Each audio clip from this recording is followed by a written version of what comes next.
Well, members, I bring to you Senate Bill 171 and ask for an aye vote. After 18 months of work by the Child Welfare Action Committee, almost a year of work on this personally with a slew of stakeholders, I believe now that we have a bill with amendments that we can all live with. As you'll hear in testimony, there are parts that are not liked by the counties. There are parts that are not liked by the state or the advocates. But at the end of the day, we all came together and compromised when we needed to in order to stand up for the children of Colorado. So why is this bill important? Colorado's child welfare system is decentralized, inconsistent, and overwhelmed. Currently, Colorado has a state-supervised, county-administered child welfare system. The state is responsible for planning, training, and monitoring performance, and each of the 64 counties is responsible for the supervision of staff and administration of services, and each one doing it a little bit differently. Some counties doing child welfare very well, and others not.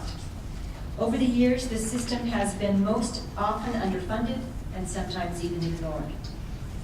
In fiscal year 2008 and 9, these 64 counties received approximately 76,000 total reports of child abuse and neglect.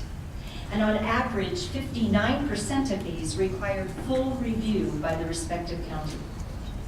In May 2007, the state audit on Colorado's foster care system found that 84% of children in foster care did not receive the expected monthly face-to-face visit from their county caseworker. 179 Colorado children lost their lives to child abuse and neglect between 2000 and 2007. 75% of these children under the age of 4. Since 2007, 35 children have died while in our protective custody, while on our watch. Today, you will hear the tragic true story about one of those children who were a witness of abuse, who reported, did not get the response needed, and thus could not help save the child's life.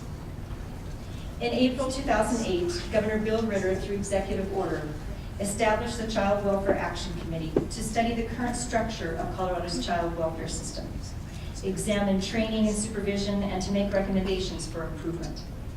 Included in this missive was exploring the role that independent oversight committees can play in ensuring that human services agencies are held accountable for actions that might negatively impact families, children, and the community at large.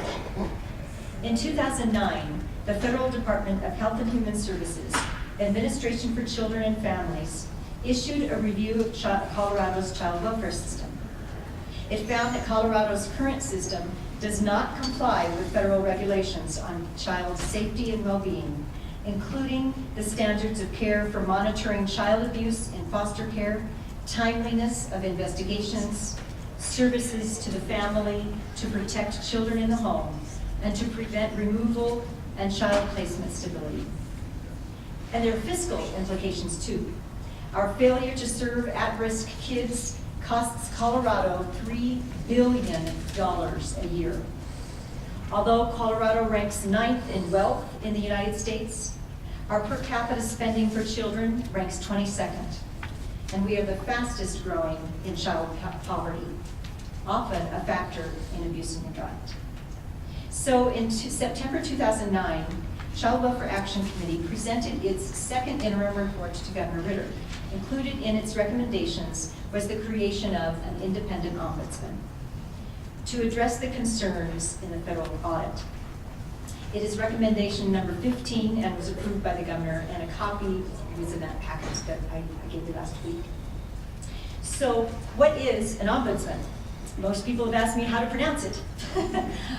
It is, according to the U.S. Ombudsman Association, described as a public official directed by the legislature to receive and investigate citizen complaints against administrative acts of government.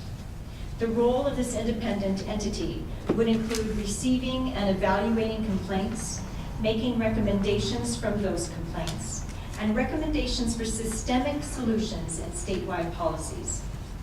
This would be an independent office able to refer issues to the appropriate entity, review individual cases as necessary, and collaborate on process solutions. Currently, 29 states have either an ombudsman or an Office of the Child Advocate with duties and purposes related to the welfare of children.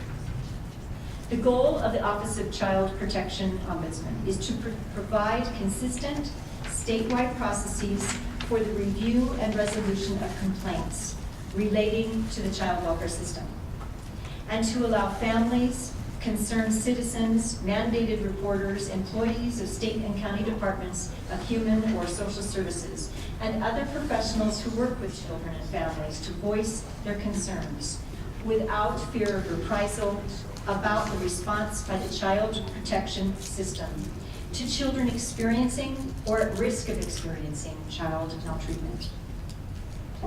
So I'm going to go over a very high-level overview of the Ombudsman Office, and then you'll hear more detailed testimony as well. With the amendments, and I have two little ones with me, and then the longer one that should be in front of you. With the amendments, the office will be required to be contracted out to a nonprofit or separate entity monitored by the executive director of CDHS. They will report annually to the Joint HHS Committee on the trends of the complaints, progress on the solutions, and any recommendations for systemic issues or removal of obstacles in the protection of the children of Colorado. The office will be funded, because we have absolutely no money for this, by gifts, grants, and donations, because that many people are concerned and that many people want to donate and have expressed the desperate need for this.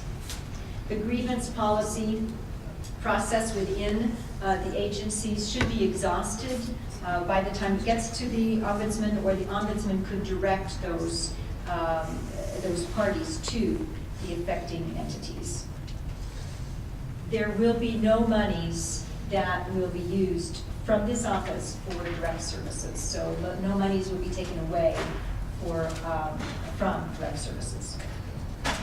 To create the office, there will be a work group assembled and appointed by the governor and the House and Senate.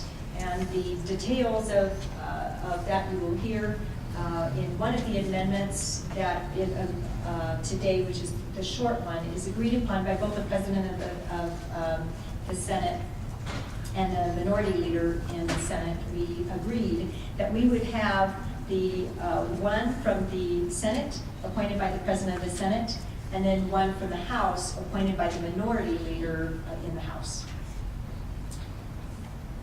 That will include representation from various areas of the child welfare system, i.e. the counties, the state, providers, a judicial department, probably somebody like from the Office of Child Representative, and child protection advocates. There will be appropriate significant representation of the right stakeholders who will be at that table who have the expertise and experience in the Colorado child welfare system. The work group will do three things: advise on the qualification of the ombudsman, advise on the criteria for the RFP process, and the detailed plan of the office. You'll note that not every detail is in statute. We did it that way on purpose so it wouldn't be too prescriptive, and so that the work group would be able to design that detailed plan. With no meaningful accountability in Colorado and children dying because of it, a central independent office is imperative. Child abuse and neglect of deaths are preventable, but with a long history of inadequate funding, little oversight, and continued inconsistencies, Colorado's children will continue to suffer or even die. And with that,